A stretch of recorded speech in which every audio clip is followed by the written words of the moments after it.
Bonsoir, bienvenue à cette séance du mois de juin déjà. D'entrée de jeu, on a ce soir la présentation des états financiers qui va être présentée par M. Tétrault, le CPA, auditeur qui a audité là, les états financiers de la Ville. Il y aura une présentation au point 1.4. Bonne nouvelle, on a aussi, on avait fait une demande de subvention au programme de la sécurité routière. On a eu deux bonnes nouvelles. Donc, dès demain, il y a des citoyens qui vont avoir une lettre parce qu'il y a des travaux qui vont se faire, des ajouts de trottoirs pour la 25e avenue au pourtour de l'école Horizon du Lac et rue de la Sève au pourtour de l'école des Lucioles. Donc, ce sont les corridors piétonniers de la 25e avenue là, entre Lorrain et l'école qui vont faire place à des trottoirs, à un trottoir. Et rue de la Sève, encore là, entre Des-Pins et l'école, de chaque côté de la rue de la Sève.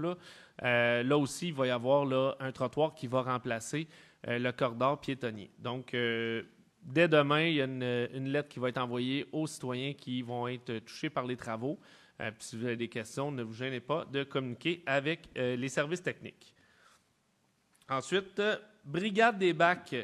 Donc, on le sait que depuis 2 ans, on fait affaire avec Éco-entreprise Québec pour tout ce qui est le recyclage.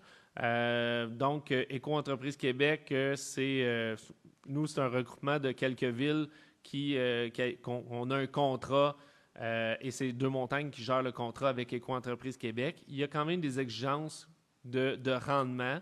On doit s'assurer que le tri soit bien fait et il y a des objectifs aussi d'amélioration du tri qui est fait là, dans le bac de recyclage. Donc, c'est pour ça que dès cet été, d'ici 3 semaines, le 3 juillet, merci, on me souffle à l'oreille. Donc, à partir du 3 juillet, il va y avoir une brigade de bacs qui va faire une surveillance là, des bacs de recyclage. Donc, ce n'est pas le but de fouiller les bacs, mais vraiment de relever le couvercle pour de voir est-ce que le tri est bien fait. Si la personne remarque qu'il y a peut-être des effets qui ne vont pas dans le bac de recyclage, il va y avoir un avis là, qui va être donné là, avec dans le fond là, des conseils pour faire un meilleur tri. Donc, la brigade des bacs va sillonner le territoire. Fait que soyez très indulgents avec ces personnes-là. Ils sont là pour justement nous aider à améliorer le tri. Parce qu'en bout de ligne, si on améliore notre tri, c'est sûr et certain qu'il y a des matières, au lieu d'aller au recyclage, mais vont peut-être aller au compost, vont peut-être aller au vidange, mais dans le bon endroit.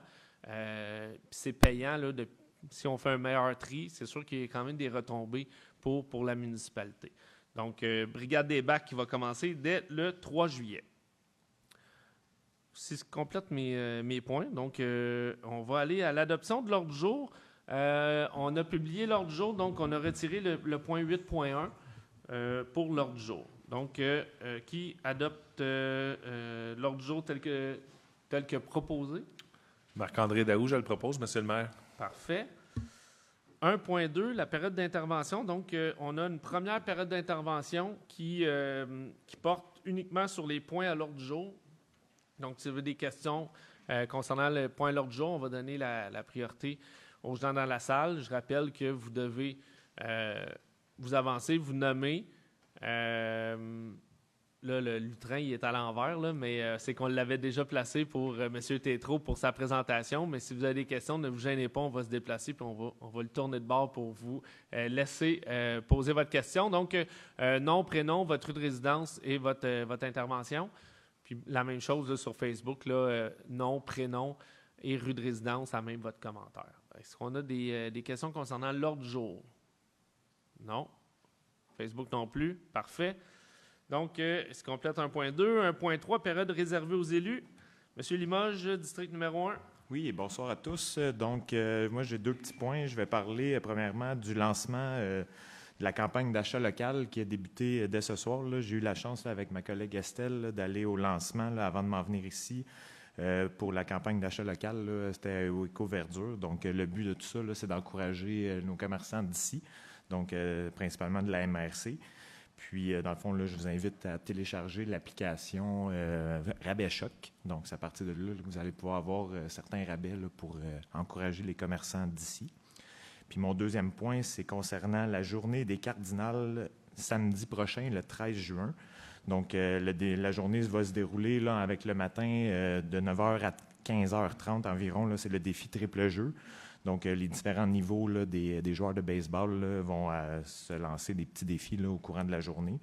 Donc, ensuite de ça, à 15h30, il va y avoir une partie du 15 UA, les Cardinals contre les Bisons de Saint-Eustache. Puis, suite à ça, ça va se dérouler à l'Olympia. Il va y avoir une soirée d'humour et un spectacle de musique. Donc, les billets sont en vente présentement.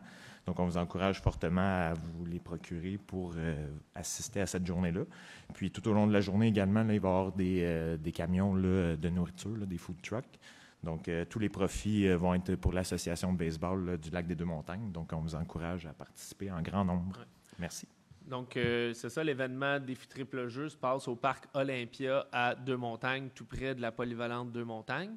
Et l'événement en soirée se passe à l'Arena Olympia, qui a des humoristes et spectacles. Et puis, toute l'information là, sur, comme M. Limoges disait, sur le site, la page Facebook de l'Association du baseball mineur du Lac-des-Deux-Montagnes, où on a fait une publication dernièrement sur le Facebook de la ville.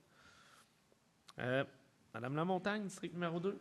Oui, j'avais juste une petite annonce ce soir. Donc, on a une très belle conférence là, qui s'en vient.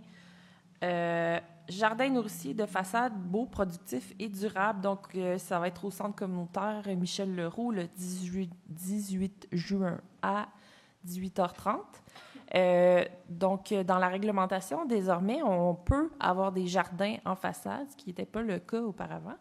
Ça fait quelques années. Oui. Puis, cet invité-là, Owen Roland, est vraiment une sommité là, dans le domaine de la permaculture. Donc, si vous avez un intérêt là-dessus, je vous invite à assister à cette conférence. Merci. Il faut s'inscrire sur le site web de la Ville. Parfait. Merci beaucoup. Madame Murray, district numéro 3. Oui, allô. Donc, s'il y en a qui se posent des questions, qu'est-ce qui s'est passé avec mes cheveux? J'ai fait le défi des têtes rasées pour le camp et j'ai atteint mon objectif de don, donc j'ai fait ça. Et j'en parle aussi parce que le lien à faire, c'est que samedi, c'est le relais pour la vie, la marche. Puis cette année, ça se déroule à Saint-Joseph, à l'école du Grand Pommier. Donc, le départ est à 17h, puis ça se déroule jusqu'à minuit. C'est au profit de la Société canadienne du cancer. Fait que si vous ne pouvez pas participer, vous pouvez aussi faire des dons. Voilà, c'est tout. Voilà, merci beaucoup. Félicitations, Mme Murray, pour votre audace, hein? Quand même. Puis, vous avez récolté combien? Là, j'étais à 600 quelques. Là, la dernière fois, j'ai regardé, mais c'est jusqu'à vendredi. Mais vu que je l'avais déjà atteint, je l'ai fait tout de suite pour vous ce soir. Ah, félicitations! Merci. Puis c'est ça, samedi soir, c'est à l'École du Grand Pommier à Saint-Joseph-du-Lac. C'est un événement qui était chez nous, le Relais pour la vie, mais avec les travaux là, qui se passent au parc, ça a déménagé à Saint-Joseph. Donc, on invite là, les gens à participer en grand nombre au Relais pour la vie ce samedi soir. District numéro 4, Mme Angrignon.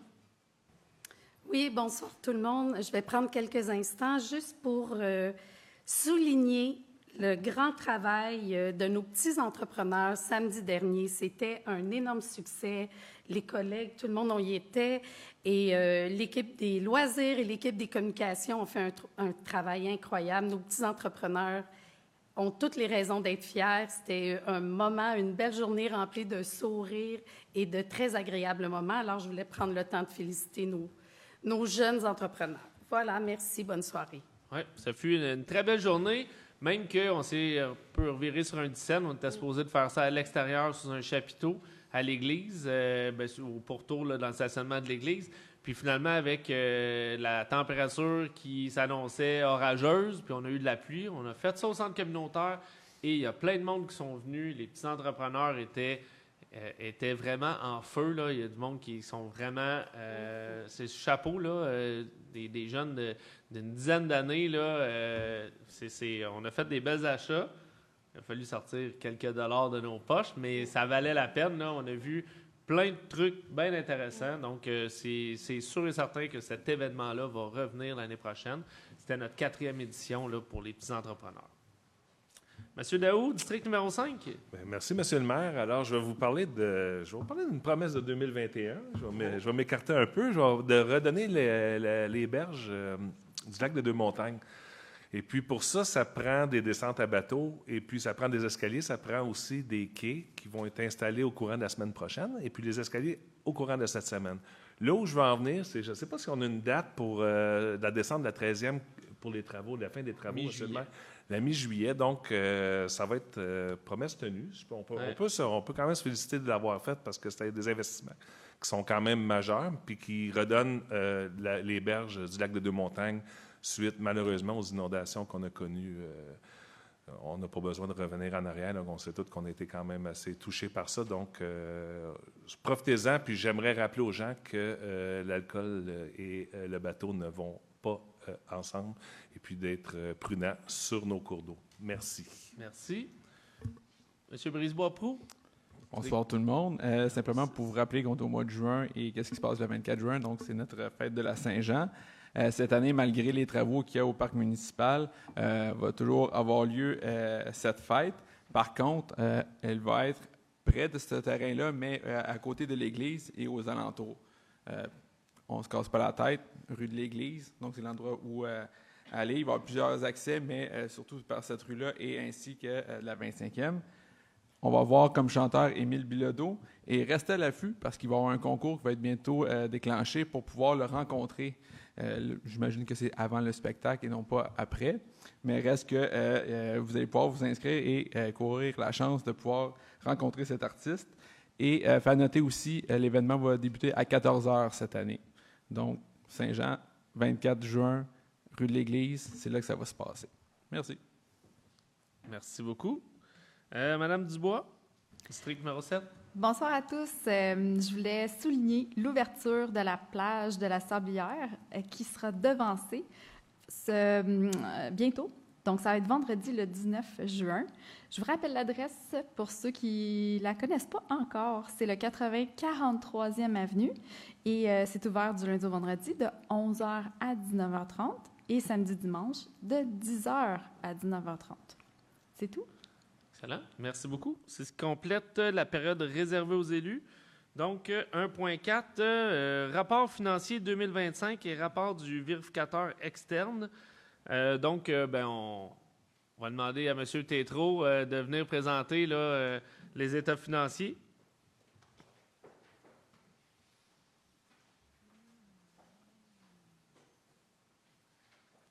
Distribution de documents pour... Oui, exactement. Pour ceux à la maison, les états financiers là, vont être affichés là, au bas de l'écran au fur et à mesure. Et le document va être accessible là, sur le site Internet là, à partir de demain matin.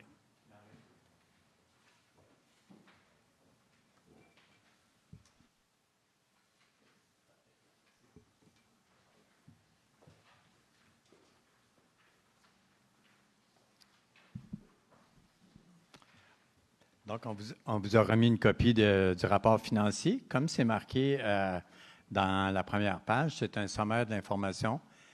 Donc, le rapport financier va être déposé prochainement, maintenant sur Données Québec, parce qu'il n'y a plus de site sur le ministère des Affaires municipales, malheureusement. Et il va être une copie aussi toujours disponible, j'imagine, à l'Hôtel de Ville. Donc, la première page, écoutez, il y a 1, 2, 3, 4, 5 colonnes. On va prendre la 3e colonne qui va donner les chiffres de la municipalité sans l'organisme contrôlé. Donc, on rend plus compte de la gestion municipale dans la 3e colonne. La première colonne, le premier chiffre, vous voyez, là, le 35 020, c'est les revenus au complet de la municipalité, les revenus de fonctionnement. D'ailleurs, à la 6e page, après ça, on a tout le détail de ce montant-là. On a reçu aussi des subventions pour faire l'acquisition d'immobilisation de 262 000. Donc, des revenus au complet de 35 283 000. Les charges, 35 587 000. On va aussi avoir le détail à la fin. Donc, ça comprend de l'amortissement aussi. Là, c'est vraiment... puis le 304 000, c'est une perte comptable. Une fois qu'on a fait une perte comptable, il faut tout faire les ajustements entre le comptable et le fiscal. Qu'est-ce qui intéresse souvent la population, c'est, on finit dessus, qu'est-ce qu'on a fait avec nos taxes. Donc, c'est pour ça qu'on présente un chiffre fiscal. Donc, on vient enlever les revenus d'investissement de 262 000. On enlève l'amortissement aussi de 4 555 000. On ajoute le remboursement de capital, parce que encore là, au niveau des taxes, c'est qu'on taxe le capital. Et après ça, on a des affectations de 161 et 326. Donc, au niveau fiscal, on finit avec un surplus de 2 676 934. Donc, on se rappelle qu'on fait un budget équilibré et on finit avec un surplus de 2 600 000. Entre autres, il y a eu plus de mutations que prévu et aussi il y a eu des dépenses en moins. La page suivante, on va y aller sur la deuxième colonne. Et là, ici, à ce niveau-là, c'est l'état de la situation financière, ou on appelait ça le bilan aussi. On a dans le compte de banque 5 523 000. Il y a dans les comptes à recevoir 17 855 000. Donc, il y a beaucoup de comptes à recevoir puisqu'il y a des subventions, des fois, que la municipalité n'encaisse pas automatiquement. Il y a des délais au niveau des subventions fédérales, provinciales. On a un petit 42 000 ici. Dans les comptes à payer, il y en a pour 5 938 000, donc les salaires à payer, les vacances à payer, les revenus de contrat, les fournisseurs. Revenus rapportés, 416 000. La dette à long terme, 25 383 000, ce qui nous donne des passifs de 31 737 000. On a une dette nette de 8 300 000. Dans les actifs non financiers, c'est les immobilisations 120 millions et on a aussi des frais payés d'avance et des stocks 713 000. Ensuite, l'excédent, vous voyez qu'on a un excédent total de 113 millions, mais le plus gros chiffre, 97 millions, c'est un petit peu au niveau des immobilisations, là. Donc, les chiffres qui intéressent plus généralement, c'est les montants non affectés, 6,6 millions. Les montants affectés, on va voir le détail à la page suivante, 5,8 millions. Les réserves financières de 1 million et des financements des projets en cours positifs de 2 millions. La page suivante, comme mentionné, bien, vous avez le détail des surplus affectés de 5,8 millions. Donc, c'est des montants que le Conseil met de côté avec des objectifs très précis pour faire éventuellement ces projets-là. On a aussi la partie du bas qui totalise à la ligne 16. Vous voyez 1 073 000. Le plus gros chiffre, c'est un montant disponible au niveau du fonds de roulement. Un fonds de roulement pour une municipalité, c'est qu'on peut s'emprunter à nous-mêmes sans intérêt. Donc, ça, c'est toujours intéressant d'avoir ce type d'outil-là pour une ville. La page suivante, le chiffre en haut, 2025, l'endettement net de l'administration municipale. 21 millions, là, c'est un calcul assez élaboré, mais c'est vraiment la dette nette.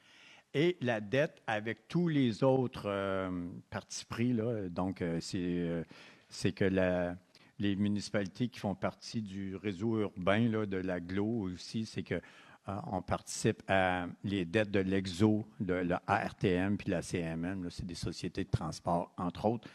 Ça monte à 24 292 000. Je vais aller à la partie du bas, la partie du centre, on va laisser tomber. La partie du bas, comme je vous mentionnais, c'était le détail que je disais que on avait des revenus de 35 283 000. Donc, on voit ça à la ligne 25, troisième colonne. Et là, c'est ici qu'on voit les détails là, comparativement au budget. Donc, vous voyez que le budget, on avait prévu 26 millions de taxes. Il y en a eu 26 222 000. Donc, il y a des montants supplémentaires qui ont été reçus. Le plus gros écart, c'est à la ligne 17, là, c'est les 2 600 000. On a eu 3 600 000. C'est entre autres les mutations immobilières, là, les ventes de maisons. Ensuite, la page suivante, c'est le détail des dépenses. Comme vous savez, en comptabilité municipale, c'est une comptabilité par activité. Donc, on cherche à savoir comment que l'activité a coûté. Donc là, on est rendu à la deuxième colonne, ça, c'est sans l'amortissement. Donc, on peut y aller avec l'amortissement, la quatrième colonne. L'administration générale, là-dedans, 4 800 000. Là-dedans, il y a beaucoup de choses. Le Conseil municipal de gestion financière, l'évaluation et autres. Il y en a pour 4 800 000. Au niveau de la police, 5 millions. Sécurité d'incendie, 1,8 million. Je vais vous donner les chiffres les plus importants parce qu'il y en a beaucoup. L'entretien du réseau routier, 6 777 000. Au niveau de l'eau et égouts, 5 153 000. Les matières résiduelles, près de 2 millions. Autres dans l'hygiène du milieu, 2,6 millions. Aménagement urbaniste, 585 000. On a les loisirs et culture, 4,6 millions. Les frais de financement de 824 000. Enfin, la dernière page, elle est très sommaire, j'en conviens, c'est que cette année, c'était une année relativement tranquille au niveau des investissements en immobilisation. Donc, vous voyez à la ligne 2, l'année passée, il y en avait pour 14 millions. Cette année, il y a eu pour 3,7 millions. Donc, c'est une année qui a été 25 plus tranquille que d'habitude. Donc, moi, Monsieur le maire, ça ferait le tour des informations sommaires du rapport financier. Parfait. Je vous garderai un peu en avance. Est-ce qu'il y a des gens qui désirent poser des questions concernant là, les états financiers?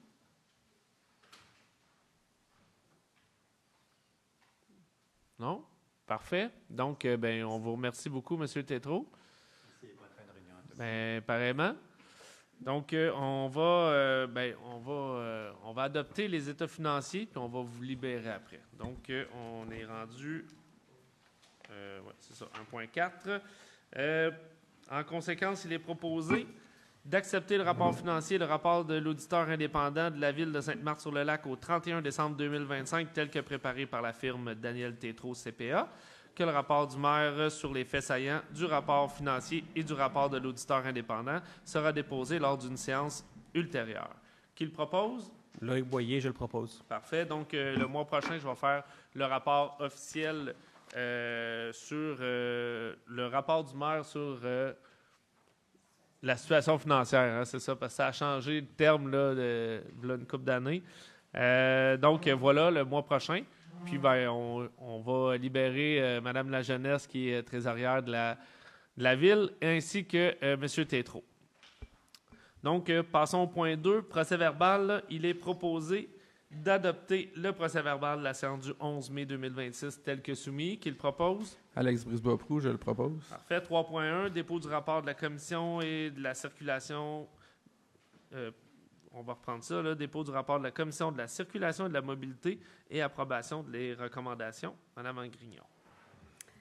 Oui, voilà. Notre rencontre de la commission s'est tenue le 27 mai dernier. Nous avons reçu une demande de protéger les feux piétons aux feux de circulation du boulevard des Promenades. Les membres de la commission recommandent de réactiver les boutons de feux piétons à la demande et de coordonner les feux de circulation. Nous avons eu également une demande d'installation d'un signal sonore aux feux de circulation du boulevard des Promenades à l'intersection de la rue des Mélèzes. Les membres de la commission recommandent l'installation d'un signal sonore et des aménagements nécessaires aux feux de circulation du boulevard des Promenades à l'intersection de la rue des Mélèzes. Nous avons une requête également concernant l'interdiction de stationnement devant le 315 rue de la Tourbière. Cette demande n'a pas été recommandée. Il y a été également question sur la 37e avenue, coin de la Roche, pour des arrêts non respectés. Nous avons fait la référence à notre régie de police qui était présente. Il y a également été question du feu de circulation, chemin Oka-Érablière. Nous avons transféré la demande à notre service pour vérifier la boucle de détection qui était à vérifier. Et il y a eu également discussion autour des véhicules modifiés, des citoyens qui nous ont demandé de l'intervention pour les véhicules trop bruyants, comme scooters. Et justement, le programme printanier d'intervention policière pour la prévention, le premier volet, concerne justement les véhicules modifiés pour le bruit, etc., etc. Et on a eu cette discussion-là et on a fait le transfert pour l'intervention et la prévention à notre régie de police.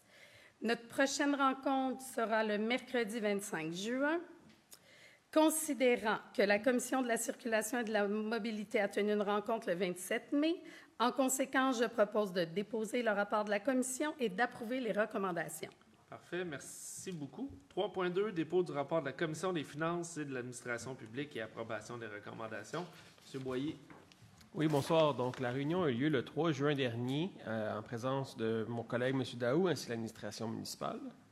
Donc, on a eu la présentation traditionnelle des documents financiers, donc la liste des chèques émis, la liste des comptes à payer, les amendements, la liste des dépenses par approbateur, l'analyse des postes budgétaires, les paiements par transfert bancaire, les visas et les tableaux cumulatifs des mutations. On a aussi discuté du règlement concernant la tarification des biens et services qui va être présenté par mon collègue ce soir, ainsi que des fonds réservés qui vont être présentés aussi plus tard dans la séance. On a aussi fait une révision du règlement d'approvisionnement qui va être aussi adopté ce soir. Donc, je propose de déposer le rapport de la commission et d'approuver les recommandations. Parfait. 3.3, dépôt du rapport de la Commission des loisirs, de la culture et de la vie communautaire et approbation des recommandations. M. Brisebois-Pro. Oui, bonsoir tout le monde. Donc, le 21 mai dernier a eu lieu la rencontre de la Commission des loisirs, de la culture et de la vie communautaire. J'étais avec mes collègues François, Lynn et Sarah. On a discuté de plusieurs points, surtout des suivis. Vous allez voir là, plus tard dans la séance, mais il va y avoir l'adoption du plan d'action à l'égard des personnes handicapées. On a aussi discuté de la politique de location de salles et de modification au règlement de la tarification, qui sera aussi plus tard dans la séance. Comme vous le savez, on a un centre communautaire neuf et ça a créé beaucoup d'engouement, surtout pour nos voisins, donc au niveau de la location. Donc, on a autant des citoyens que d'autres personnes extérieures de la ville qui voudraient pouvoir louer nos salles. Donc, c'est pour ça qu'on s'est penché sur une revue sur la politique de la location des salles. Il y aura une recommandation plus tard. On a bien sûr aussi parlé des parcs, des terrains sportifs. Comme vous le voyez, là, on est dans notre première phase du plan directeur des parcs. Ça avance bien. Tous les travaux sont très bien avancés. On a hâte bientôt. Il y en a plusieurs qui même vont être terminés. On a aussi discuté du fait d'ajouter des balançoires au parc Roland-La Liberté. Une grande refonte de ce parc-là. Et les balançoires qu'on avait sont jugés justement plus aptes, mais bref, il faut les modifier. Donc, tant qu'à tout revamper le parc, on s'est dit qu'on allait ajouter des balançoires pour s'assurer qu'une pérennité de ce parc-là et qu'il n'y ait pas d'autres travaux à faire d'ici quelques années. On a discuté aussi du plan directeur des parcs nature et plein air, donc nos 3 fameuses zones-là plus boisées. On regarde justement pour avoir une rencontre de démarrage bientôt. On a discuté aussi de tout ce qui est protocole d'entente sportif au niveau des protocoles autour de la ville pour plusieurs sports. On a voulu comparer aussi puis voir où est-ce qu'on en était au niveau de nos protocoles. Finalement, un point où ça fait plusieurs années qu'on se fait approcher. Là, maintenant, on a vraiment quelque chose entre les mains. C'est au niveau de l'entraînement en eau libre, donc à notre plage que ma collègue a discuté tantôt, Estelle. Donc, on a discuté et on est arrivé à une façon pour que des gens puissent s'entraîner en eau libre. Souvent, les personnes qui font du duathlon ou triathlon n'ont pas beaucoup d'endroits justement pour s'entraîner dans cet aspect-là. Donc, il va y avoir justement une formule qui va être présentée pour nos résidents et non-résidents. Ça va venir aussi plus tard dans la séance. Finalement, on a parlé des événements, on a parlé de la fête de la famille. Je sais que j'en ai déjà parlé le mois dernier, mais là, on a eu même la programmation. Donc, j'ai bien hâte à cet événement-là. Vous allez voir, c'est complètement un événement différent des autres années et je crois que ça va vraiment plaire à tout le monde. On a parlé aussi de la Journée de la culture qui est à la fin septembre. On a aussi discuté d'un projet citoyen, une citoyenne qui nous a approché par rapport à faire une course en lien avec l'effort physique puis pour ramasser des fonds. Les dates étaient assez serrées, donc on va plancher peut-être justement pour le faire plutôt l'année prochaine. Aussi, on a parlé de la programmation saisonnière. On a aussi regarder ce qui avait bien fonctionné, est-ce qu'on allait continuer, donc les suggestions, aussi au niveau des cours de gardien averti et prêt à rester seul. Donc, on va reconduire ça. Sinon, on a parlé aussi, mais là, c'est dommage, puis c'est peut-être un petit peu hors contexte maintenant, on parlait de la possibilité de présenter les matchs du Canadien en série. Malheureusement, on n'est pas en finale de la Coupe Stanley. Mais bref, ça a été un pensez-y bien pour l'année prochaine, on l'espère. Et au final, notre prochaine rencontre va avoir lieu le jeudi 18 juin. Donc, en ce sens, je vais retourner de l'autre côté. En conséquence, je propose d'adopter de proposer la Commission des loisirs et de la culture et adopter toutes les recommandations. Parfait. Merci beaucoup.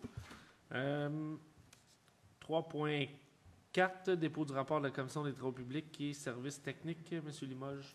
Oui, et rebonsoir à tous. Donc, le 27 mai dernier, on s'est rencontrés pour la Commission des travaux publics, là, mes collègues Marc-André Daou et Mme Lamontagne, ainsi que l'administration générale. Donc, on a fait le tour des travaux en cours au niveau des travaux publics. Donc, le directeur nous a présenté les différentes tâches là, qui sont actuellement en cours depuis le printemps, là, puis qui se poursuivent là, en vue de la préparation de la saison estivale. Là. Donc, il y avait l'installation des bollards et des dowdowns un peu partout sur le territoire. On a regardé également là, la fin de la surveillance de la crue printanière. Donc, c'était pas mal derrière nous lors de cette rencontre-là.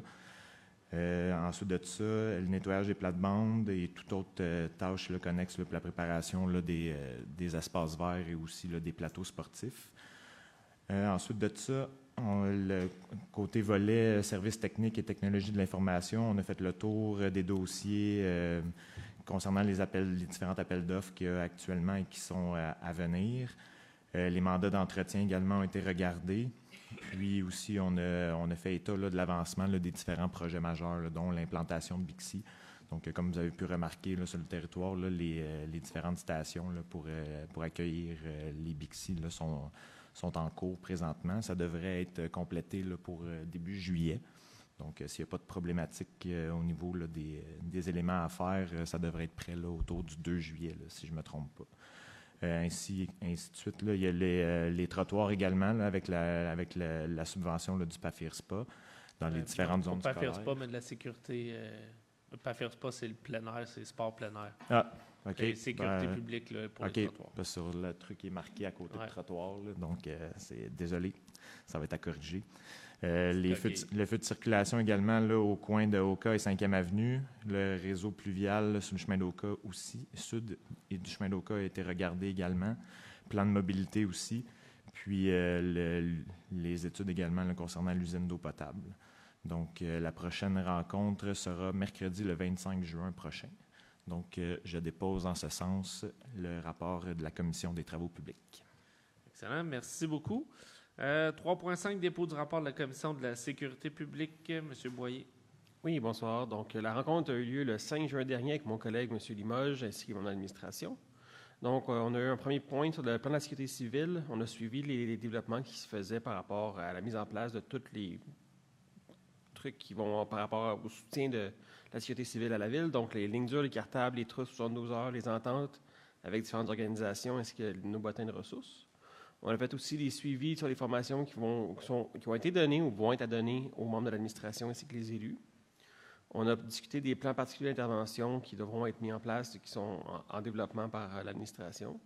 On a aussi fait des suivis sur les interdictions de feu à ciel ouvert de la SOPFEU, les systèmes d'appel automatisés et certains règlements dont la prévention des incendies.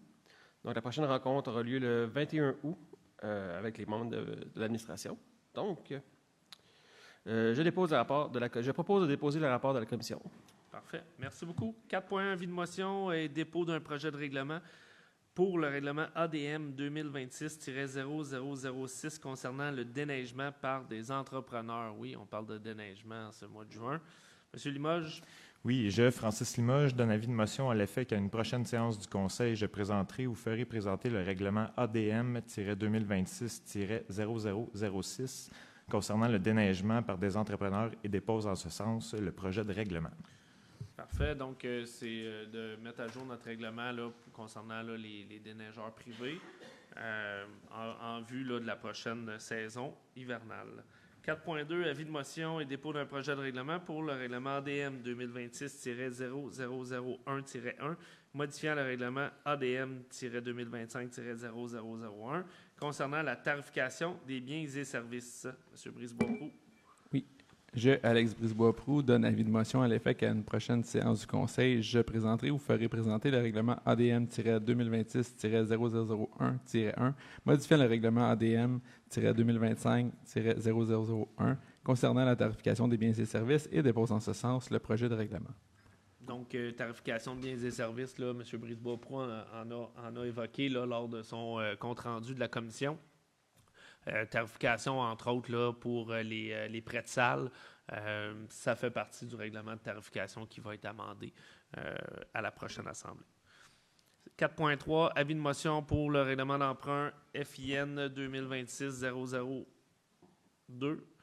302, c'est ça, décrétant une dépense de 10 605 000 $ et un emprunt de 2 829 000 $ pour le projet Oasis 2025-2029, trame bleue verte résiliente. Madame Lamontagne.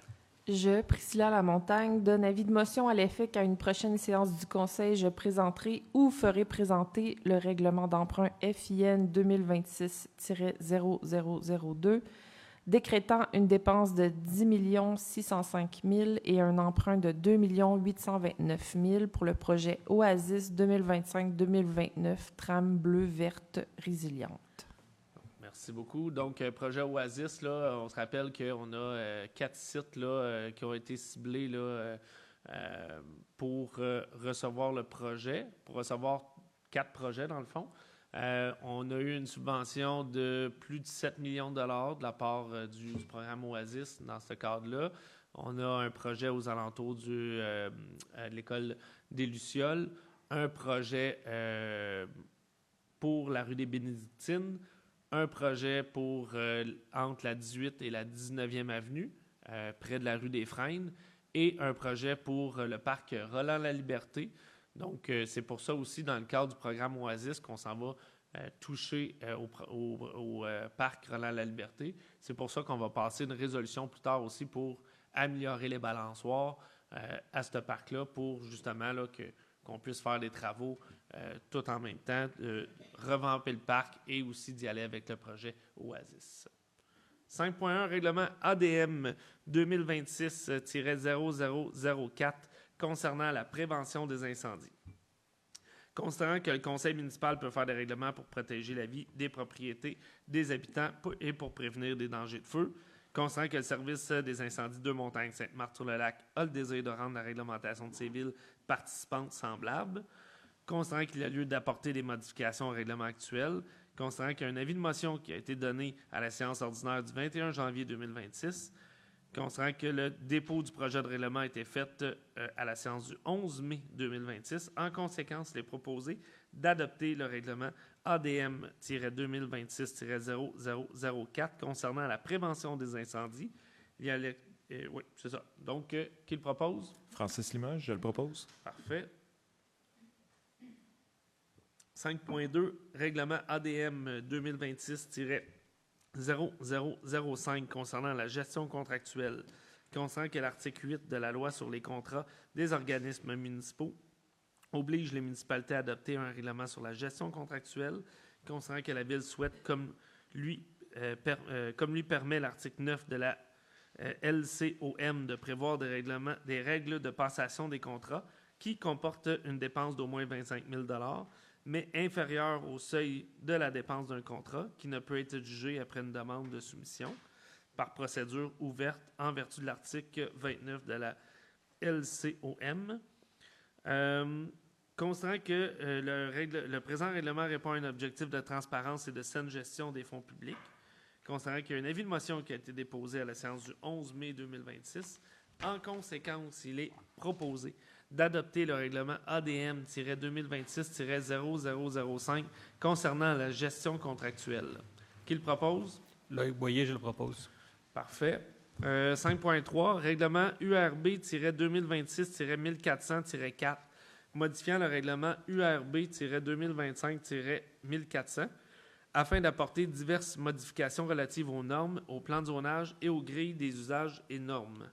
Donc, constatant qu'un règlement de zonage est en vigueur sur le territoire de la Ville, constatant que la loi sur les aménagements et l'urbanisme permet de modifier le contenu d'un règlement de zonage, constatant que le règlement de zonage est entré en vigueur le 21 octobre 2025 et le Conseil souhaite y apporter certains ajustements, notamment des bonifications identifiées par le Service de l'aménagement du territoire et du développement durable suite à la refonte réglementaire, constatant que le présent règlement vise à corriger certaines grilles des usages et des normes et à apporter des ajustements à plusieurs articles afin d'en améliorer la compréhension et l'application réglementaire, constatant que les modifications porte entre autres sur certaines définitions, les escaliers extérieurs non fermés, les vérandas, les matériaux de revêtement extérieur, la localisation de la section de la façade d'un garage, les portiques, les usages temporaires, autorisés, les terrasses et plateformes de piscine, les piscines, les garages détachés, les pavillons de jardin et les pergolas, les abris d'automobiles temporaires, les dispositions applicables à un boisé d'une superficie d'1 hectare et plus,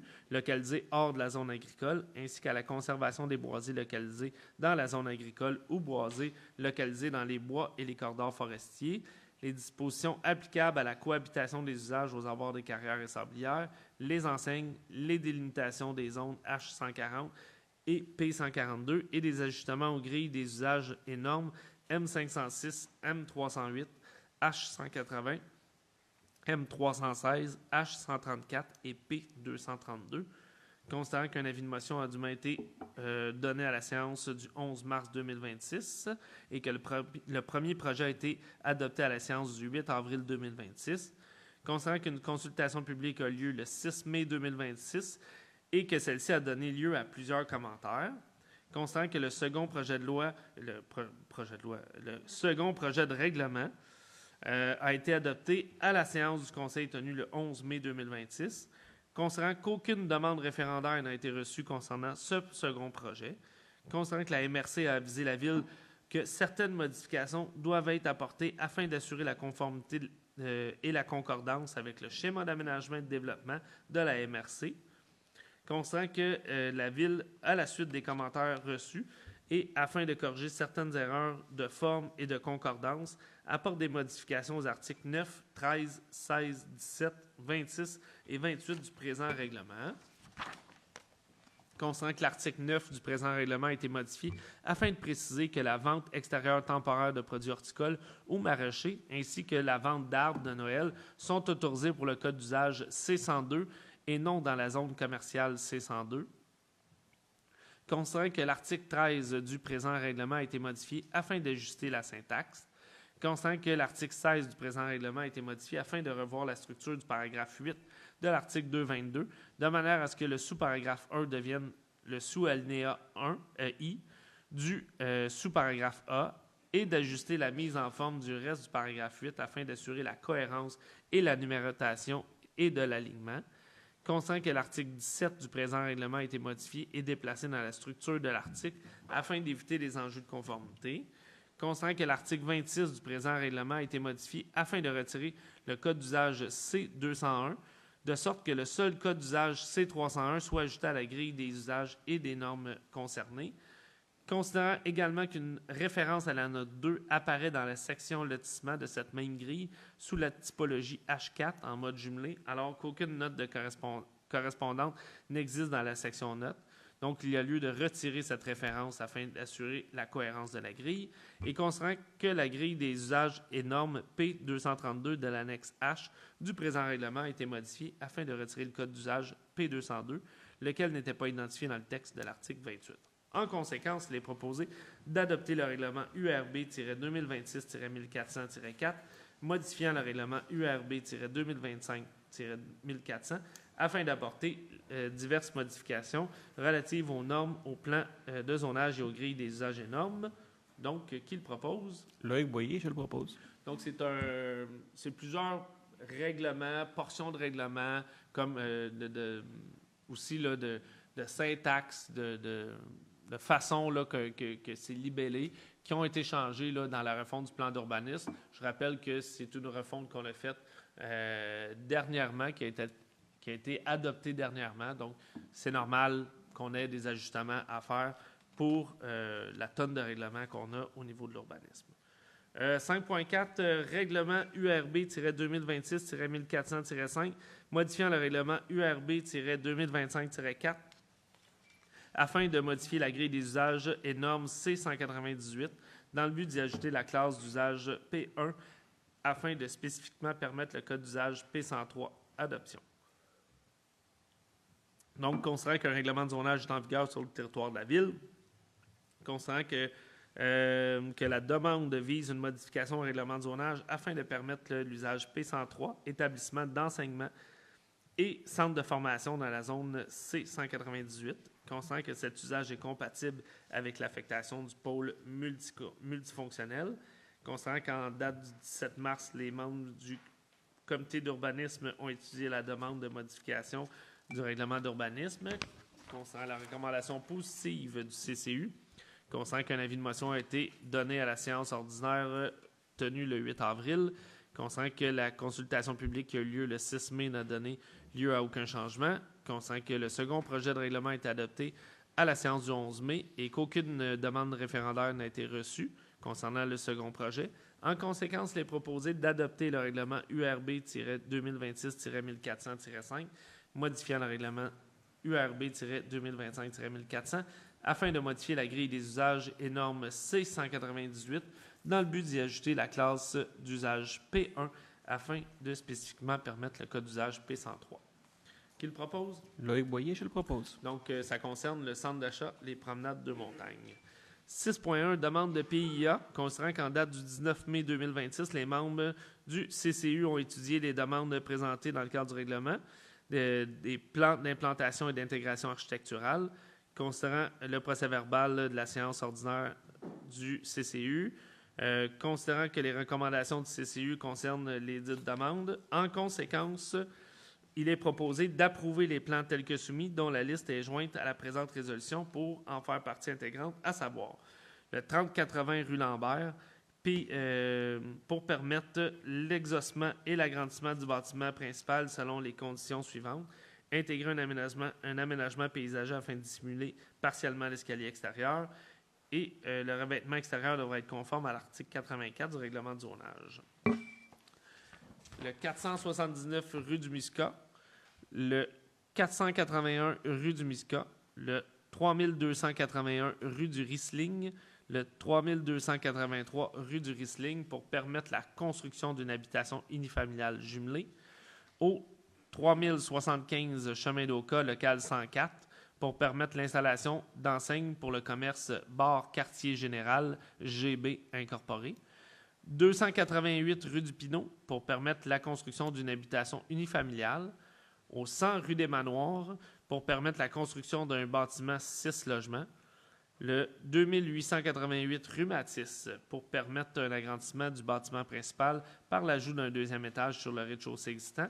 Au 2950 boulevard des Promenades, pour permettre l'installation de 2 enseignes pour le commerce clinique d'acupuncture Francine Ducharme, selon la condition suivante, que la superficie maximale de l'enseigne sur la vitrine soit de 30 % de la superficie vitrée. Qui le propose? Estelle Dubois, je le propose. 6.2, demande de dérogation mineure, propriété située au 100 rue du Manoir. Donc, c'est une dérogation mineure qui vise le bâtiment là, de 6 étages qui a passé au feu là, le long du chemin d'Oka sur la rue des Manoirs. Donc, ça vise à permettre la construction d'un bâtiment situé au 100 rue des Manoirs, abritant un usage d'habitation multifamiliale, H4, à 7,64 mètres et à 10,10 mètres de la limite du terrain, au lieu du 12 mètres requis à l'article 121 du règlement de zonage. Donc, est-ce qu'il y a des gens qui désirent se prononcer sur cette dérogation mineure? Dans la salle? Non. Parfait. Donc, considérant la recommandation positive du comité consultatif d'urbanisme, considérant que la demande de dérogation mineure respecte les objectifs du plan d'urbanisme, en conséquence, il est proposé d'accepter la demande de dérogation mineure autorisant la construction d'un bâtiment situé au 100 rue des Manoirs abritant un usage d'habitation unifamiliale H4 à 7,64 mètres et à 10,10 mètres de la limite de terrain. Qui le propose? Estelle Dubois, je le propose. Demande de dérogation mineure, propriété située au 142 43e avenue. Donc, c'est une dérogation mineure qui vise à permettre la rénovation de la façade principale du bâtiment avec 52 % de matériaux de revêtement de classe A en façade au lieu de 60 % requis au tableau 5 de l'article 84. Est-ce qu'il y a des gens qui désirent se prononcer sur cette dérogation mineure dans la salle? Non. Donc, concernant la recommandation positive du CCU, constatant que la demande de dérogation mineure respecte les objectifs du plan d'urbanisme, en conséquence, il est proposé d'accepter la demande de dérogation mineure autorisant la rénovation de la façade principale du bâtiment principal avec 52 % de matériaux de revêtement de classe A en façade. Qui le propose? Estelle Dubois, je le propose. Parfait. Demande de dérogation mineure, propriété située au 288 rue du Pinot. Donc, la dérogation mineure vise à permettre l'empiètement vers la ligne de terrain de la façade du garage de 2,44 mètres devant la façade principale du bâtiment. Est-ce qu'il y a des gens qui désirent se prononcer sur cette dérogation mineure dans la salle?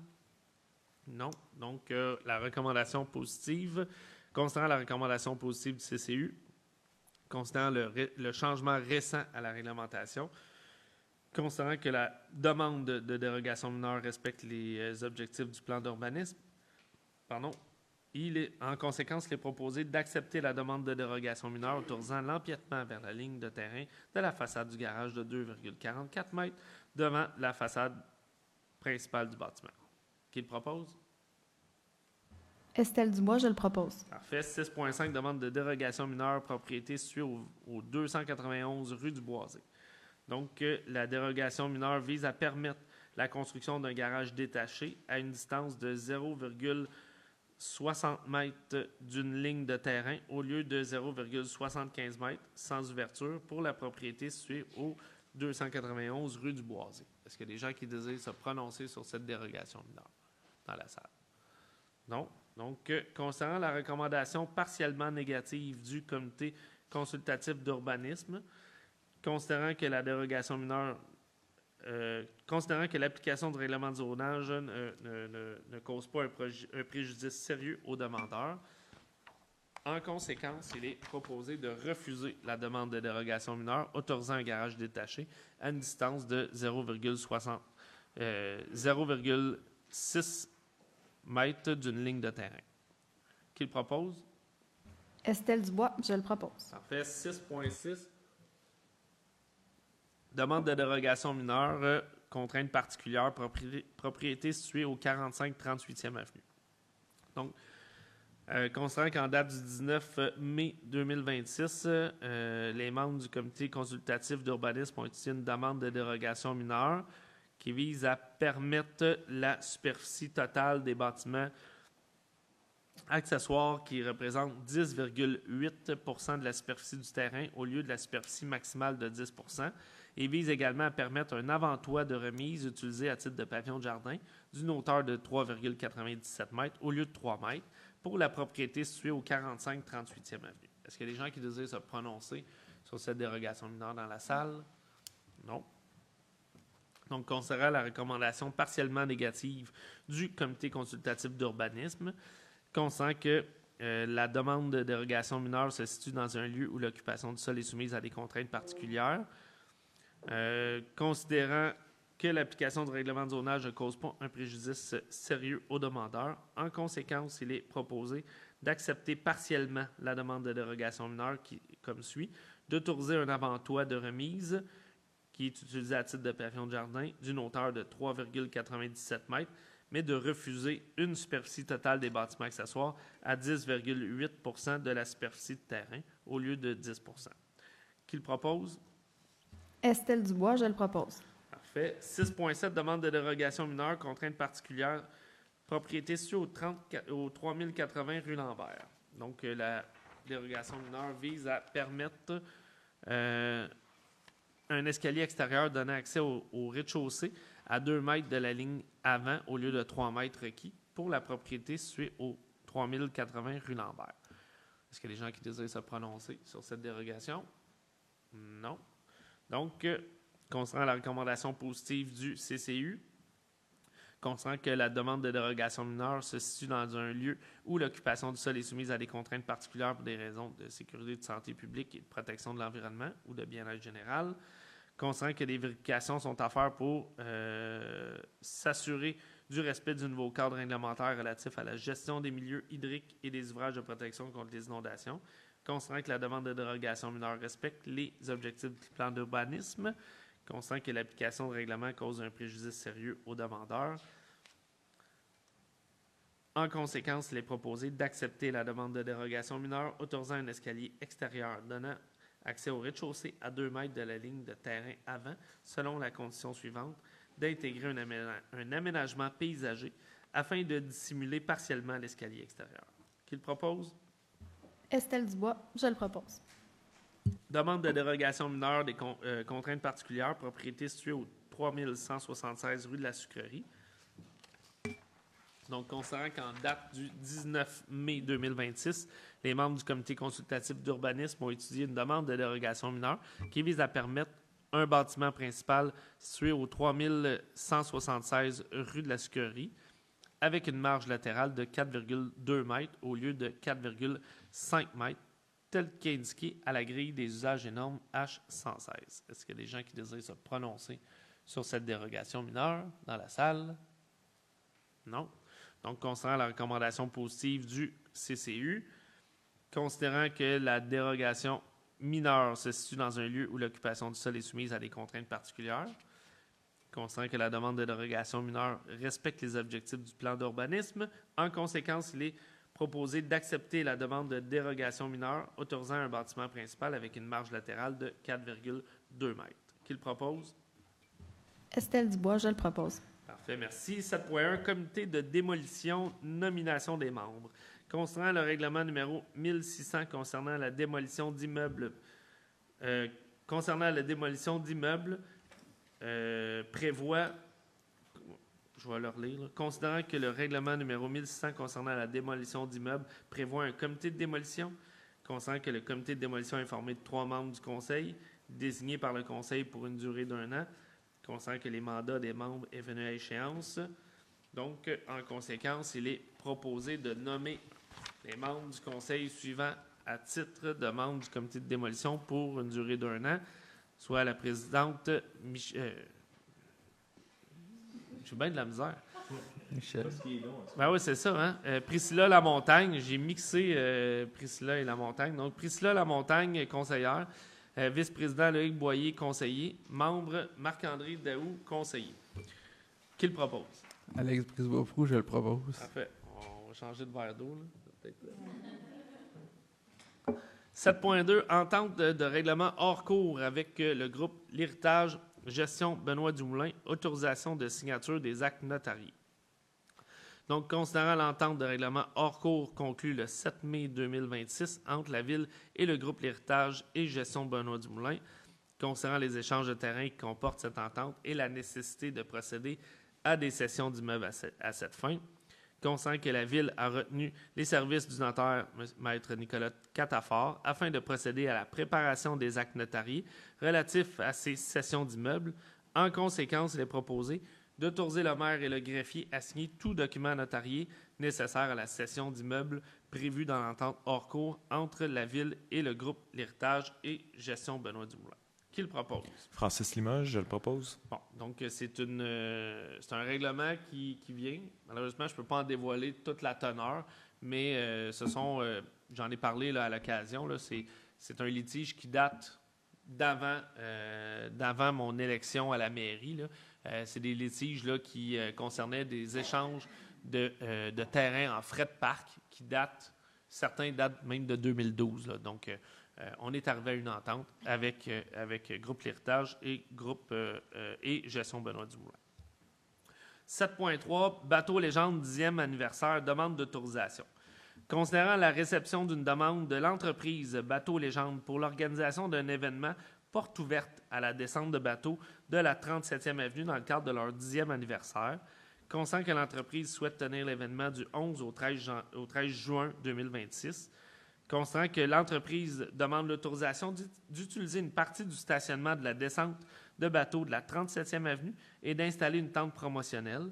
En conséquence, il est proposé d'autoriser l'entreprise Bateau Légende à utiliser une partie du stationnement de la descente de bateaux de la 37e avenue sous les conditions suivantes. De s'assurer de prioriser le stationnement aux détenteurs de vignettes, de ne pas diriger les clients sur les rues avoisinantes pour se stationner et de faire un don à un organisme à but non lucratif ayant pignon sur rue à Sainte-Marthe-sur-le-Lac. En cas d'impossibilité de tenir l'événement du 11 au 13 juin 2026, la Direction générale pourra autoriser de nouvelles dates en juin 2026. Qui le propose? Léna Grignon, je le propose. Parfait. Donc, c'est une demande qu'on a d'un commerçant qui, dans le fond, là, fait valoir là, ses équipements là, sur l'eau. Puis, en contrepartie, c'est ça que le conseil municipal demande, c'est de faire un don à un organisme à but non lucratif là, en contrepartie du prêt d'une partie du stationnement de la descente de bateau. Monsieur le maire? Oui. Excusez-moi de vous interrompre. Je crois que pour la résolution précédente, vous avez oublié de demander un proposeur. Le 7.2? Oui, c'était Francis. Oui. Ah, pardon. On peut faire rejouer les bandes. On va appeler à Toronto. Mais juste pour être sûr, là, le 7.2, entente de règlement en cours, vous proposez la résolution, oui, monsieur? Francis Lima, je le repropose. Excellent. Parfait. On est trop fort, casse pas. Hein, c'est ça? Merci, M. Pilon. 7.3, c'est fait. On a eu, vous avez proposé, Mme Grignon. Parfait. 7.4, certification en arboriculture, demande d'exemption municipale. Donc, considérant que depuis le 8 juin 2026, les travaux d'arboriculture sont assujettis à une obligation de qualification par l'obtention du certificat en arboriculture, travaux au sol,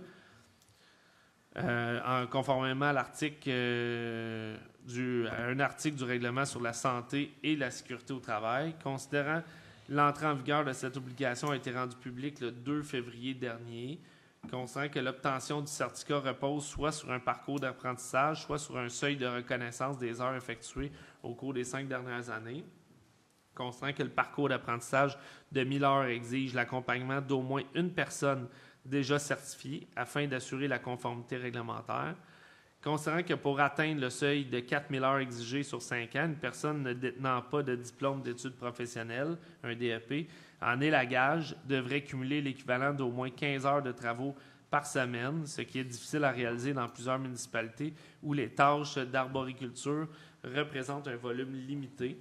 Le seuil est fixé à 2000 heures pour une période ayant un DEP en élagage, considérant que plusieurs municipalités pourraient être en situation de non-conformité et donc contraintes de recourir à la sous-traitance pour procéder à des embauches supplémentaires, considérant que dans la majorité des municipalités, les travaux d'arboriculture ne constituent pas un poste à temps plein et s'ajoutent à un ensemble de tâches assumées par les employés et les employés col bleu, considérant que le personnel municipal suit déjà les formations requises pour l'utilisation d'équipements spécialisés, notamment la déchiqueteuse et la scie mécanique.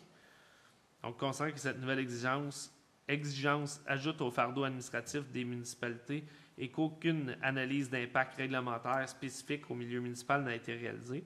En conséquence, il est proposé que la Ville de Sainte-Marthe-sur-le-Lac demande au ministre du Travail de modifier le règlement sur la santé et la sécurité du travail afin d'exempter les municipalités de l'obligation de certification pour les travaux d'arboriculture effectués à partir du sol ou à partir d'une échelle, qu'une copie de la présente résolution soit transmise au ministre de l'Emploi, M. Jean-François Simard, responsable du processus de certification. Qui le propose? Marc-André Daou, je le propose. Grosso modo, il est arrivé un événement. La CNSST a pris l'événement puis est arrivé avec une nouvelle norme.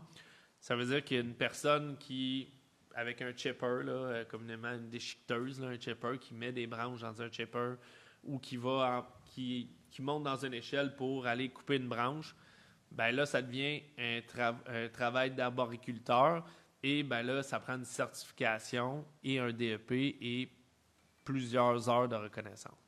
Donc, c'est sûr et certain que c'est quelque chose que nous, à Sainte-Marthe-sur-le-Lac, puis comme d'autres villes, ben il n'y a pas un col bleu attitré à ça qui va faire 15 heures semaine, qui va aller chercher la reconnaissance. Donc, c'est ça. Puis juste pour jouer une scie à chaîne, c'est la même chose. Ça va prendre une certification. Fait qu'on fait la demande, justement. Puis ça fait partie aussi là, de toutes les nouvelles normes qui, de plus en plus, s'ajoutent et qui vient complexifier pas mal le travail ou viennent ajouter des coûts. Donc, c'est sûr qu'au cours des prochaines semaines, prochains mois, vous allez entendre régulièrement l'UMQ, la FQM, différents secteurs là, pousser pour justement qu'il y ait peut-être une analyse, avant de mettre une norme, mais d'analyser l'impact que ça a sur un impact financier ou l'impact sur le travail là, au quotidien qu'on a dans nos villes. Puis c'est sûr qu'on va prôner un allègement de certaines normes qui des fois, là, ont peut-être pas un non-sens, mais qui viennent alourdir de beaucoup les exigences puis le travail qu'on a à accomplir là, à tous les jours. Est-ce qu'on a un proposeur pour le 7.4? Je vais le faire. Hein? Oui. Marc-André Daou, je le propose Parfait. une deuxième fois, moi aussi. Excellent. Trop fort, casse pas. 9.1, liste des comptes à payer. Monsieur Boyer. Oui, non, c'est vrai.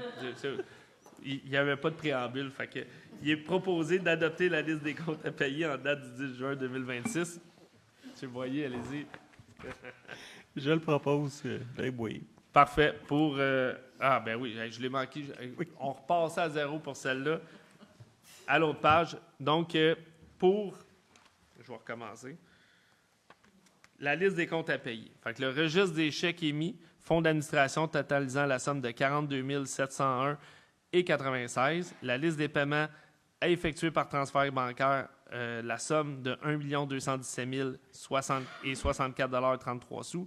La liste des comptes à payer, fonds d'administration totalisant la somme par chèque à 120 664,27 $, par paiement direct à 2 587 110,72 $. De plus, que la trésorière soit autorisée à effectuer le paiement des sommes dues à ses fournisseurs. Maintenant, à votre tour, est-ce que vous proposez, monsieur? L'œil Boyer, je le propose. Parfait. Putain, il n'annonce pas de tempête de neige. Hein? Oui, c'est ça, hein? Ah, c'est ça, c'est orageux. Hein? Donc, 9.2, affectation d'excédents de fonctionnement non affectés eau potable. Donc, concernant que la Ville de Sainte-Marthe-sur-le-Lac a enregistré un excédent de fonctionnement pour l'exercice financier terminé le 31 décembre 2025, concernant qu'en vertu de la résolution 2011-09-291, la Ville a procédé à la création d'un excédent de fonctionnement affecté au réseau d'eau potable, constatant que le Conseil souhaite préciser que cet excédent soit utilisé pour tout réseau d'installation de production et de distribution d'eau potable, constatant que la Ville souhaite attribuer une portion de cet excédent de fonctionnement de l'exercice à l'excédent de fonctionnement affecté. En conséquence, il est proposé d'autoriser la trésorière à procéder au transfert d'un montant de 1 200 000 $ de l'excédent de fonctionnement non affecté à l'excédent de fonctionnement affecté eau potable. Qui le propose? Francis Limoges, je le propose. Parfait.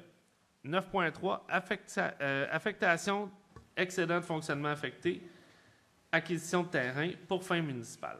Concernant que la Ville de Sainte-Marthe-sur-le-Lac a enregistré un excédent de fonctionnement pour l'exercice financier terminé le 31 décembre 2025. Concernant que suite à l'adoption de la résolution numéro 2025-08-247, la Ville a procédé à la création d'un excédent de fonctionnement affecté à l'acquisition de terrain. Concernant que la Ville souhaite attribuer une portion de cet excédent de fonctionnement de l'exercice à l'excédent de fonctionnement affecté, acquisition de terrain, immeuble pour fin municipale. En conséquence, il est proposé d'autoriser la trésorière à procéder au transfert d'un montant de 400 000 $ de l'excédent de fonctionnement non affecté à l'excédent de fonctionnement affecté, acquisition de terrain pour fin municipale. Qui le propose? Marc-André Daou, je le propose. 10.1. Achat de mobilier urbain et de balançoires Tessier Récréoparc. Constant que les balançoires présentes au parc Roland-la-Liberté sont désuètes et qu'il est nécessaire de procéder à leur remplacement. Constant que des améliorations au parc Roland-la-Liberté s'inscrivent dans le cadre de la revalorisation du parc, notamment par la réinstallation des modules de jeu du parc Clair de Lune, récemment acquis par la Ville. Constant que le remplacement de plusieurs bancs situés au terrain de tennis le terrain de tennis, il fait partie de cette résolution-là? Là? Je pense que c'est une... Ah, c'est du mobilier, OK. Fait qu'on a le Roland-la-Liberté, mais aussi considérant que le remplacement de plusieurs bancs situés au terrain de tennis du parc municipal est nécessaire afin d'assurer la sécurité et le confort des usagers. Considérant que les demandes de prix pour l'acquisition de ces équipements ainsi que la réception des offres de l'entreprise Tessier Récréoparc. En conséquence, il est proposé d'accepter l'offre de l'entreprise Tessier Récréoparc pour l'acquisition de 8 bancs de 6 pieds de la série Contour avec dossier et accoudoir au montant de 8 695,28 $, plus toute taxe applicable, et d'accepter la seconde offre de l'entreprise Tessier Récréoparc pour l'acquisition d'une balançoire en arche 3 places de 8 pieds de haut avec 2 sièges de balançoire droit et un siège 0G avec harnais, incluant transport et installation au montant de 12 375,70 $, plus toute taxe applicable. De prélever à même le fonds de parc les sommes requises pour ces achats, totalisant 21 070,98 $, plus toute taxe applicable. Qui le propose? Sarah Murray, je le propose. Parfait. Pour le titre, là, achat de mobilier urbain et de balançoire. OK, c'est bon. Mobilier urbain, ça inclut les bancs au parc de tennis. Parfait. Donc, 10.2, Maison des jeunes de Sainte-Marthe-sur-le-Lac. Constant que la Maison des jeunes de Sainte-Marthe-sur-le-Lac a été désignée comme organisme bénéficiaire des revenus de location des espaces de la grande vente communautaire du printemps tenu le 2 mai 2026. En conséquence, il est proposé d'autoriser le versement d'un montant de 510 $ à la Maison des jeunes de Sainte-Marthe-sur-le-Lac. Qui le propose? Sarah Murray, je le propose. Parfait. 10.3, Plan d'action annuel à l'égard des personnes handicapées 2026. Considérant qu'en vertu de la loi assurant l'exercice des droits des personnes handicapées en vue de leur intégration scolaire, professionnelle et sociale, une municipalité comptant plus de 10 000 habitants a l'obligation de produire, adopter et rendre public un plan d'action annuel à l'égard des personnes handicapées. Considérant le dit plan d'action annuel doit démontrer les bilans des mesures planifiées pour l'année 2025 et présenter les mesures envisagées pour l'année 2026. Considérant que l'objectif principal est de réduire les obstacles en matière d'accessibilité des personnes handicapées sur les territoires martelacquois. En conséquence, il est proposé que le conseil municipal adopte le plan d'action 2026 à l'égard des personnes handicapées, incluant le bilan des actions 2025, lequel sera déposé à l'Office des personnes handicapées du Québec et rendu public sur le site web de la Ville et dans divers édifices municipaux. Qui le propose? Léna Grignon, je le propose. 10.4, politique de soutien à l'élite sportive et politique de remboursement des frais de non-résidents.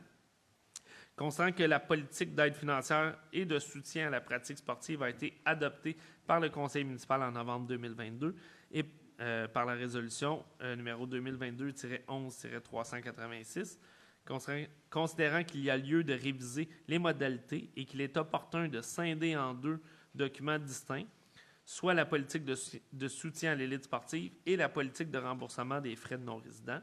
En conséquence, il est proposé que le conseil municipal abroge la politique d'aide financière et de soutien à la pratique sportive et la remplace par les 2 nouvelles politiques suivantes, soit la politique de soutien à l'élite sportive et la politique de remboursement des frais de non-résidents. Qui le propose? Alex Brisebois-Proulx, je le propose. 10.5, appui Ville de Sainte-Thérèse au programme d'aide financière aux infrastructures récréatives, sportives et plein air, PAFIR-SPA. Consent que le stade d'athlétisme Richard Garneau, situé à Sainte-Thérèse, est la seule piste d'athlétisme de niveau international qui dessert l'ensemble des régions des Laurentides. Considérant que le club d'athlétisme Corsair-Chaparral, organisme reconnu par la Ville de Sainte-Marthe-sur-le-Lac, via un protocole d'entente intermunicipale, il tient ses entraînements et ses compétitions. considérant que le club d'athlétisme souhaite y tenir des compétitions d'envergure nationale dans le futur, constatant que le stade est également fréquenté par les élèves de la polyvalente Sainte-Thérèse ainsi que par les élèves du programme sport-études à l'école Saint-Gabriel, constatant que des travaux de réfection majeure du stade doivent être entrepris. Donc, constatant qu'une nouvelle demande de subvention a été déposée dans le cadre du programme PAFIR-SPA afin de couvrir les nouveaux travaux. En conséquence, il est proposé que le Conseil appuie la Ville de Sainte-Thérèse pour son projet de réfection du stade d'athlétisme Richard Garneau afin que ce dernier puisse bénéficier de l'aide financière du ministère de l'Éducation dans le cadre du programme d'aide financière aux infrastructures récréatives, sportives et plein air. Qui le propose? Marc-André Daou, je le propose. Parfait. Donc, on s'en vient aider la Ville de Sainte-Thérèse dans le cadre du PAFIR-SPA. Programme Oasis 2025-2029, travaux 4 sites, SP 2026-003, octroi du contrat, concernant l'appel d'offres sur SEAO, concernant la réception des soumissions le 8 juin 2026, concernant les offres reçues, que les offres reçues ont été analysées par le comité d'analyse au moyen d'un système d'évaluation et de pondération le 9 juin 2026, concernant que le contrat est octroyé aux soumissionnaires conformes ayant la meilleure note de pondération, concernant que les résultats d'analyse des soumissions reçues se lisent comme suit. Donc, l'Enco Aménagement à 6 353 221,34 $. Ça inclut les taxes, avec une pondération à 88,67 %, une soumission conforme. Gestion S. Forget à 8 696 824,27 $, pondération à 78,19 %, soumission conforme. Liling Aménagement Urbain à 8 326 891,66 $, pondération à 74,48 % et une soumission conforme. Donc, considérant la recommandation du comité d'analyse, et en conséquence, il est proposé d'octroyer le contrat SP-2026-003 pour programme Oasis 2025-2029, travaux 4 sites à l'entreprise L'Enco Aménagement Incorporé pour un montant de 6 353 221,34 $, incluant toute taxe applicable, et ce conditionnellement à ce que toutes les formalités administratives obligatoires soient dûment complétées. Puis également, la subvention du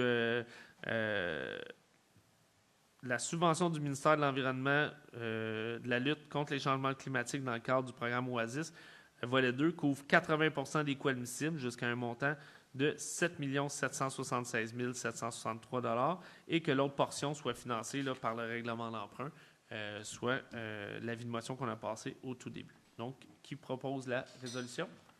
Priscilla Lamontagne, je le propose. Parfait. 13.2, surveillance des travaux du projet Oasis. Concernant l'appel d'offres sur SEAO, SP-2026-013, nommé surveillance des travaux du projet Oasis. Concernant la réception de la soumission reçue le 4 juin 2026. Considérant que l'offre reçue a été analysée par le comité d'analyse au moyen d'un système d'évaluation et de pondération. Considérant que le résultat d'analyse de la soumission se lit comme suit. Donc, on a eu un soumissionnaire qui est Vlan Paysage Incorporé, un montant de la soumission à 380 452 et 28 sous, une pondération à 92,5 % et une soumission conforme. Donc, concernant la recommandation du comité d'analyse d'octroyer le dit contrat à l'entreprise Vlan, en conséquence, il est proposé d'octroyer le contrat de surveillance des travaux pour le projet Oasis à l'entreprise Vlan pour un montant de 380 452 et 28 sous, incluant les taxes, et ce conditionnellement à ce que toutes les formalités administratives obligatoires soient dûment complétées. Donc, qui le propose? Loïc Boyer, je le propose. Parfait. 13.3, construction de trottoirs en béton sur divers tronçons, SP-2026-11, octroi du contrat.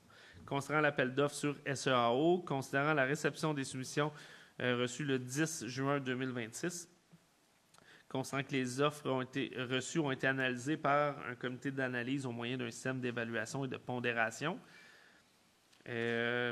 Constatant que les résultats d'analyse des soumissions se lisent comme suit. Donc, Uniroc Construction Incorporée à un montant qui inclut les taxes à 1 044 715,21 $, une pondération de 94 % est une soumission conforme. Bordure et trottoir LR Incorporé à 1 300 356,29 $, pondération à 82,54 %, soumission conforme. Construction Larotech, 1 416 732,30 $, pondération à 77,58 %, soumission conforme. Concernant la recommandation du comité d'analyse, en conséquence, il est proposé d'octroyer le contrat SP-2026-11 pour la construction de trottoirs en béton sur divers tronçons à l'entreprise Uniroc Construction pour un montant de 1 044 715,21 $, incluant toute taxe applicable, et ce conditionnellement à ce que toutes les formalités administratives obligatoires soient dûment complétées. Et on fait dire qu'on a une subvention du Fonds de la sécurité routière pour un montant de 461 952 et la balance du montant, soit 492 005 sous, sera 492 005 $ sera prise à même l'excédent de fonctionnement non affecté. Donc, qui le propose? Lynn Grignon, je le propose. Parfait. Donc, oui, on fait signe qu'on a les images là, des tronçons, justement, qui vont recevoir les trottoirs. Donc, rue de la Sève, là, de la rue de l'Aubier jusqu'à la rue de l'Érablière. Et on a le tronçon dans le fond, là, de l'entrée du parc de l'Érablière sur la rue de la Sève jusqu'au boulevard des Pins, coin boulevard des Pins et la jonction de la rue de l'Érablière. Ça, c'est pour la partie École des Lucioles. Et on a le tronçon de la 25e avenue entre Lorrain et, dans le fond, là, le début de la rue de l'Église, qui est où c'est la rue Sainte-Madeleine, je crois, ou la rue de l'Église. La rue de l'Église, qui est à l'entrée, là, qui est tout près là, de l'école Horizon-du-Lac. C'est des travaux qui vont se faire là, cet été, au cours de l'été, là, pour l'implantation de trottoirs. Donc, on est rendu 13.4, dernière résolution. Agrandissement et rénovation du centre communautaire, réception définitive partielle.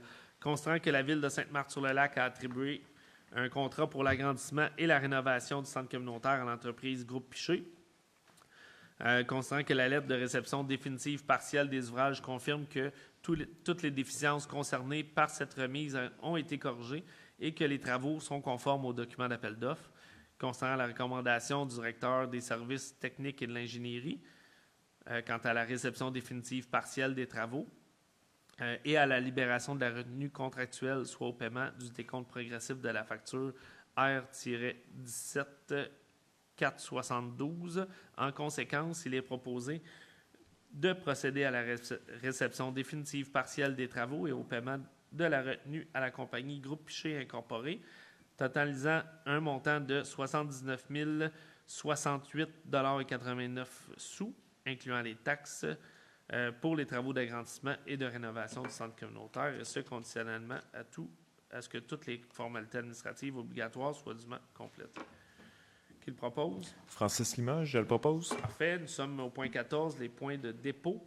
Dépôt de la liste des dépenses par approbateur mai 2026. Dépôt du rapport mensuel des permis de construction mai 2026. Dépôt du rapport concernant la valeur des constructions mai 2026. Dépôt du rapport d'embauche et de fin d'emploi mai 2026. Et période d'intervention. Donc, on est rendu à la période d'intervention on donne priorité aux gens dans la salle. Donc, on vous demande de vous présenter au micro. Vous identifiez avec votre prénom, votre nom, votre rue de résidence et votre intervention. On donne à peu près 5 minutes d'intervention par personne. Et ensuite, on va se tourner vers Facebook. Même chose, on demande nom, prénom et votre question là, à même votre commentaire. Donc, on vous écoute.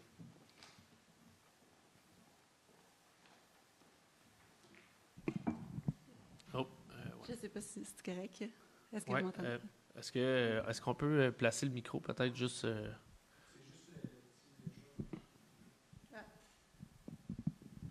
Martin, tu veux-tu y aller, s'il te plaît? Merci. Sinon, je peux le prendre comme ça. Ben, Bon, OK. OK, bon, parfait. Frédéric Lantier, sur la rue du Muscat. Oui. Donc, je suis ici ce soir pour plusieurs raisons, mais la première pour laquelle je suis ici ce soir, c'est évidemment ma situation avec le voisinage. Oui. Je pense que tout le monde est au courant parce que vous avez assurément reçu des courriels de ma part. En fait, puis vous êtes venus chez nous là, constater la situation. Je suis pas ici là, pour vous lancer des roches ce soir. Au contraire, dans le fond, j'ai eu plusieurs conversations avec Amélie Tremblay. Puis, on voit vraiment des améliorations là, du côté de la situation. Qui est la directrice de l'aménagement du territoire. Oui, de l'urbanisme. tout à fait. Donc, elle et son équipe, là, en fait, là, on voit vraiment des améliorations du côté du voisinage là, que vous savez. Je ne vais pas exposer la situation publiquement, mais notamment, on voit une clôture alentour de la piscine. Donc, déjà là, c'est quand même très, très bien. Mais la situation initiale pour laquelle on vous, plutôt vous deux peut-être, là, on vous sollicite depuis août 2023, elle n'est toujours pas réglée. Donc, je suis juste ici, dans le fond, pour faire un petit rappel que à chaque fois qu'on sort dans notre cour, ça nous fait grincher des dents, ça nous fait sacrer. C'est vraiment, on vit à côté d'un vacarme. On dirait que les autres années, ça oscillait. Cette année, c'est incroyable le bruit que ça fait. Donc, c'est vraiment plate parce qu'on perd la jouissance de nos lieux. Donc, on espère que la situation va être prise rapidement en charge. Je pense que Mme Tremblay est sur le dossier. Oui, sur le dossier. Mais je voulais juste, dans le fond, souligner son travail, mais réitérer qu'on n'oublie pas. Puis que, parfait. Mais c'est sûr que quand il y a une problématique avec une plainte concernant là, une résidence, c'est sûr qu'on ne peut pas donner des détails. Mais ce qu'on peut vous dire, c'est que oui, le département est sur le dossier, puis il y a des actions qui sont prises et qui vont être prises aussi bientôt. Mais oui, le dossier là, est entre les mains de la directrice de l'aménagement du territoire. C'est elle qui s'en occupe. Bien, merci. C'est gentil. J'ai un deuxième point. Dans le fond, cette situation-là m'a amené à lire un petit peu plus attentivement le règlement de zonage 1400 qui a été adopté là, à l'automne 2025. Et je me suis rendu compte qu'il y a beaucoup d'articles dans ce règlement-là qui ne sont pas nécessairement respectés par les citoyens de la ville de Sainte-Marthe-sur-le-Lac. J'habite dans un nouveau développement. Là. Je suis sur la rue du Muscat et je promène mon chien à tous les jours. Donc, je regarde tout le temps ce qui se fait. Et je constate vraiment que dans la section où il y a des semi-détachés, dans le fond, ils ont beaucoup de voitures, les terrains sont étroits, puis il y en a qui élargissent leur terrain.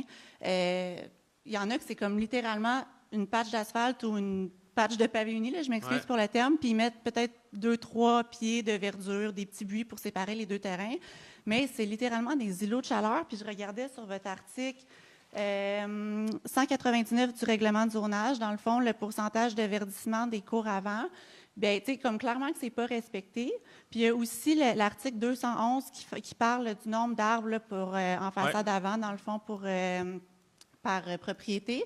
Puis tu sais, je me disais, est-ce qu'à la ville de Sainte-Marthe-sur-le-Lac, je sais que c'est un règlement qui est nouvellement adopté, là, mais est-ce qu'il y a quelqu'un, un inspecteur à l'urbanisme qui vérifie ça? Parce que je vois la petite voiture probablement de l'environnement qui vérifie l'arrosage, puis je sais que vous donnez des constats pour l'arrosage. Ça fait 2 ans. T'sais, on s'entend qu'il y avait quand même une culture aussi où est-ce qu'on marchait beaucoup par plainte. Puis là, ben, l'année passée, on a fait sortir en dehors des heures de bureau plus souvent. Je pense pas plus souvent, mais on a fait sortir vraiment des inspecteurs. Cette année, on a aussi engagé des étudiants qui vont venir bonifier le service. Fait que c'est sûr et certain que est-ce que les inspecteurs sillonnent les rues et prennent tout en note? Je pense pas, mais il y a des sorties qui sont beaucoup plus fréquentes. Mais c'est sûr et certain que si vous voyez quelque chose, vous pouvez l'apporter au département de l'aménagement du territoire. Mais ceci dit, je pense que dans la réglementation, il y a quand même une distinction pour le verdissement. Je pense qu'il y a une distinction, puis là, je vais de mémoire, là, entre une maison unifamiliale puis des semi-détachés. Là. Mais Ben non, ben oui, je l'ai pas au il y a fait, une là, distinction mais pour isoler ou jumeler. Là. Exact. Oui, ben c'est 45 35 là. Clairement qu'il y a beaucoup de propriétés qui n'ont pas 35 de verdissement en façade avant. Mais tu sais, dans le fond, c'est juste que peut-être initialement, dans le fond, avant que les gens le fassent, tu sais, ça serait le fun qu'un inspecteur peut-être sillonne les rues des nouveaux développements comme en ce moment. Puis, tu sais, c'est pas une fois que tu investis 40 000 de pavé unique, c'est le temps de faire la différence. Tu sais, peut-être qu'une fois par semaine, juste faire un tour des nouveaux développements, il n'y en a pas tant que ça à Sainte-Marthe. Puis juste faire comme, hey, lui, d'après moi, il va élargir son driveway, puis ça va être comme pas mal plus large que prévu. Tu sais, je pense que ça serait bénéfique pour la ville. Puis Mme Béline, la directrice générale, je pense qu'elle en a pris bonne note pour référer ça au service. Puis les arbres aussi. Ben, encore là, c'est ça. Là, les arbres, là, comme je dis, là, on a un règlement qui date de très longtemps, là, de 2012-2013, qui n'a pas été appliqué. Mais c'est clair qu'on va arriver avec une façon de faire appliquer ce règlement-là, d'avoir un arbre en avant. Puis je pense qu'il y a le règlement aussi, c'était l'arbre en arrière, là, mais au moins l'arbre en avant. C'est sûr qu'on va arriver avec un plan de match pour faire appliquer ça au cours de ce mandat-ci, assurément. Good. Bonne nouvelle, merci. Ouais. Et dernière chose, je sais que vous êtes en train d'installer les bollards de sécurité là, qui longent les pistes cyclables puis dans les rues. Avant, il y en avait un vraiment quand on tourne à partir de Despins sur du Muscat. Il n'a pas encore été installé, puis j'ai vu que la piste cyclable elle a été faite. J'ai vu que sur du Gamay, il avait été installé. Ça roule très vite là, puis là, je suis rendue avec des enfants qui jouent en avant avec les enfants du voisinage. Donc, si c'est possible, tu sais, là, je mets des comptes, mais si c'est possible de le remettre parce que je sais qu'il y a quelqu'un qui s'est fait frapper l'année passée. Sur du Muscat?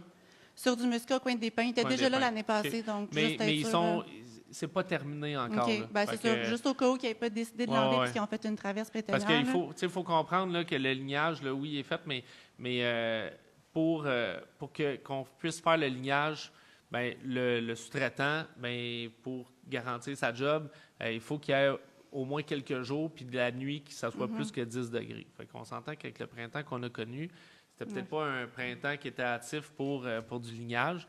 Même, on a quand même été proactif. Là, le balai a passé de bonne heure. Fait que le lignage est pratiquement en train de se compléter. Puis là, mais la majorité des bollards, mais c'est sûr qu'on a donné la priorité au corridor scolaire, piste cyclable, mais ça devrait se faire. Fait qu'on va juste le prendre en note là, pour pas que ça ait passé entre deux chaises, là, mais comme je dis, là, ils sont en train de terminer les installations. Ben, c'est bien parfait. Merci. Merci beaucoup. Est-ce qu'il y a d'autres questions dans la salle? Non? Madame Aymon? Donc, sur Facebook, on a une question de M. Rémi Bolduc de la Tourbière, qui a également une question sur les bollards. Il y a une demande qui avait été acceptée l'an dernier par la Commission de la circulation pour un bollard sur la rue de la Tourbière. Il se demandait si ça allait être fait cette année. Effectivement, c'est une discussion qu'on a eue à la Commission de la mobilité l'an passé. Cependant, cette année, on a, lors d'une dernière commission de la mobilité, les travaux publics et les services techniques sont arrivés avec des arguments, justement, qui font en sorte qu'on va retarder ou qu'on va prendre un peu plus de temps pour réfléchir. Est-ce qu'on déplace? Parce qu'il y a déjà des bollards et la demande était faite que les bollards se rapprochent plus près du chemin de la Prucheraie vis-à-vis le passage piétonnier qui relie là, les deux bouts de la Tourbière, là, parce que la rue de la Tourbière